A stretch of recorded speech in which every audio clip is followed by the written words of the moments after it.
محمد میر کا کالم تحفے کی گھڑی۔ دنیا کے مطلوب ترین شخص کی کلائی پر بندھی گھڑی میری توجہ کا مرکز بن چکی تھی۔ یہ 1998 کا موسم تھا۔ اسامہ بن لادن نے امریکہ پر حملے کا فتویٰ جاری کیا تھا اور کچھ پاکستانی علماء بھی اس فتوے کی حمایت کر رہے تھے۔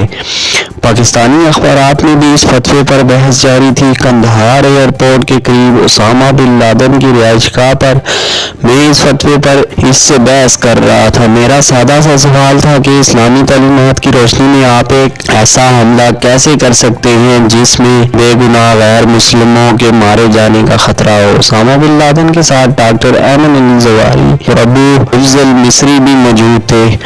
یہ دراصل ایک اخبار کے لیے انٹرویو تھا جو ختم ہونے کا نام ہی نہیں لے رہا تھا۔ میں بار بار سوال میں سے سوال نکال رہا تھا اور اسامہ بن لادن مختلف کتابوں میں سے حوالے نکال کر مجھے دکھا رہے تھے۔ یہ نشست صبح ناشتے کے بعد شروع ہوئی۔ ظہر کے وقت اذان کی آواز آئی۔ یہ آواز اسامہ بن لادن کی گھڑی میں سے آ رہی تھی۔ ہم سب نے نماز ادا کی۔ کھانے کی طلب نہیں تھی لیکن میزبان کے اصرار پر کھانے میں شریک ہونا پڑا اور دوبارہ نشست شروع ہو گئی۔ عصر کے وقت دوبارہ گھڑی میں سے آواز آئی اور میں بڑی دلچسپی سے گھڑی کو دیکھنے لگا۔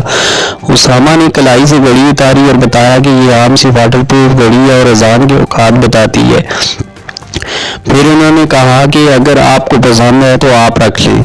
میں نے شکریہ ادا کیا اور کہا میں گھڑی استعمال نہیں کرتا کیونکہ بہت سی گھڑیاں گم کر چکا ہوں۔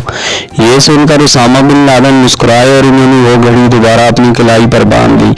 اس واقعے کے 3 سال بعد 11 ستمبر 2001 کو میں اپنے دفتر میں بیٹھا تھا کہ افغانستان سے ایک آدمی مجھے ملنے آیا۔ ایک رکا دیا اور ساتھ میں ایک گھڑی دی۔ میں نے گھڑی کو دیکھتے ہی پہچان لیا۔ مہمان نے کہا شیخ کا پیغام ہے کہ گھڑی گم نہیں کرنی۔ رکے میں اسامہ بن لادن کا ایک دستخط شدہ بیان تھا جس میں 9/11 حملے کے بارے میں کہا گیا کہ حملے میں میرا کوئی ہاتھ نہیں لیکن میں حملہ آوروں کو خراج تحسین پیش کرتا ہوں۔ 2 ماہ کے بعد نومبر 2001 میں اسامہ بن لادن سے کابل میں آخری ملاقات ہوئی تو میری کلائی پر اپنا تحفہ دیکھ کر انہوں نے کہا کہ شکر ہے ابھی میں گم نہیں ہوئی۔ اس انٹرویو میں ایک دفعہ پھر اس نے طرز سوالات پوچھے اور انہوں نے ہر سوال کا جواب دیا۔ یہ انٹرویو ان کا آخری انٹرویو تھا جس کے بعد اس انٹرویو کی بھی بہت تحقیقات کی گئی۔ دنیا بھر کے صحافیوں نے میرے بارے میں مختلف زاویوں سے تحقیقات کی۔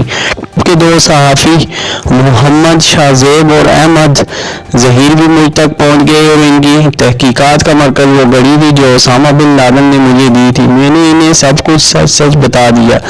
انہوں نے گھڑی کی تصاویر بنائی اور جب ان کا انٹرویو تصاویر کے ساتھ مالدیپ کے ایک انگریزی اخبار میں شائع ہوا تو میرے لیے نئی مصیبت کھڑی ہو گئی۔ لوگ دور دور سے یہ گھڑی دیکھنے کے لیے آنے لگے۔ پچھلے سال 9/11 حملے کے 20 سال پورے ہونے سے کچھ عرصہ قبل مجھے کینیڈا کے ایک میوزیم نے کہا کہ آپ کی گھڑی ہمیں فروخت کر دیں۔ میں نے بڑی سادگی سے کہا کہ یہ ایک تحفہ تھا، اسے میں فروخت نہیں کر سکتا۔ میوزیم والوں نے ساری ریسرچ کر رکھی تھی۔ انہوں نے گھڑی کا ماڈل اور دیگر تفصیلات بتا کر کہا کہ یہ بمشکل چند ہزار روپے کی چیز ہے۔ ہم آپ کو جو قیمت ادا کریں گے وہ آپ تصور بھی نہیں کر سکتے۔ میں نے بڑی شائستگی کے ساتھ انہیں اپنی معاشرتی روایات کے متعلق بتایا اور کہا کہ تحفہ واقعی معمولی ہے لیکن ہم تحفے نہیں بیچتے۔ میوزیم کی طرف سے رابطہ کرنے والی خاتون وکیل نے کہا کہ آپ کا تحفہ ہے آپ کی مرضی لیکن میرا رابطہ نمبر ای میل محفوظ کر لیں۔ جب بھی آپ گھڑی بیچنا چاہیں تو ہم سے ضرور رابطہ کیجیے گا۔ اس سال فروری میں کینیڈین خاتون وکیل نے دوبارہ مجھ سے رابطہ کیا اور پوچھا کہ کیا آپ نے یہ خبریں سنی ہیں کہ آپ کے وزیر اعظم نے سعودی کراؤن پرنس کی طرف سے تحفے میں دی جانے والی ایک گھڑی بھیج دی ہے۔ میں نے اسے بتایا کہ جی ہاں مجھے پتا ہے۔ خاتون نے بڑے شائستہ لہجے میں طنز کرتے ہوئے کہا کہ آپ تو مجھے کہتے تھے کہ تحفے بیچنے آپ کی معاشرتی روایات کے خلاف ہے تو پھر آپ کے وزیر اعظم نے تحفہ کیوں بیچا؟ میں نے اس شائستہ طنز کا بڑے تلخ انداز میں جواب دیا تو خاتون نے فوری طور پر معذرت کر لی اور کہا کہ دیکھیے آپ کے وزیر اعظم نے جو بھی کیا قانون کے مطابق کیا۔ ہم بھی تمام قانونی تقاضے پورے کر کے آپ کے ساتھ ڈیل کرنا چاہتے ہیں۔ آپ کو جو بھی رقم ملے اسے آپ فوری طور پر اپنی انکم ٹیکس اتھارٹیز کے سامنے ڈکلیئر کر دیجیے گا، اپنے وزیر اعظم کی طرح 3 سال بعد ڈکلیئر نہ کیجیے گا، آپ کو کوئی مشکل نہیں ہوگی۔ میں نے خاتون سے پوچھا کہ کیا میں یہ گھڑی آپ کو مفت عطیہ کر سکتا ہوں اور کیا آپ مجھے تحریری ضمانت دیں گی کہ آپ یہ گھڑی کسی اور کو فروخت نہیں کریں گی؟ خاتون نے کہا کہ میں جلد آپ کو دوبارہ کال کروں گی، لیکن پھر ان کی کال نہیں آئی۔ 15 نومبر کی شب جیو نیوز پر شاہزیب خانزادہ کے شو میں وہ خریدار سامنے آ گیا جس نے سعودی ولی عہد کی طرف سے عمران خان کو تحفے میں دی جانے والی گھڑی خریدی۔ عمران خان کے ساتھی کہہ رہے ہیں کہ خان صاحب نے جو بھی کیا قانون کے مطابق کیا، لیکن سوال یہ ہے کہ خان صاحب نے ایک نہیں 3 گھڑیاں بیچی۔ انہوں نے توشہ خانہ سے انگوٹھیاں، ہار، کف، لنکس، آئی فون اور نہ جانے کیا کیا اونے پونوں داموں خریدا۔ اب انہیں بتانا ہوگا کہ یہ سب تحفے کہاں گئے۔ خان صاحب اور ان کی بہت سے صحافیوں کو لفافہ اور غدار کہتی رہی ہے۔ انہوں نے کبھی کسی الزام کا ثبوت نہیں دیا، لیکن شاہزیب خانزادہ اس شخص کو سامنے لائے ہیں جس کے پاس عمران خان کو تحفے میں دی جانے والی گھڑی موجود ہے۔ خان صاحب بتائیں گے یہ گھڑی عمر فاروق ظہور نامی انسان کے پاس کیسے پہنچی؟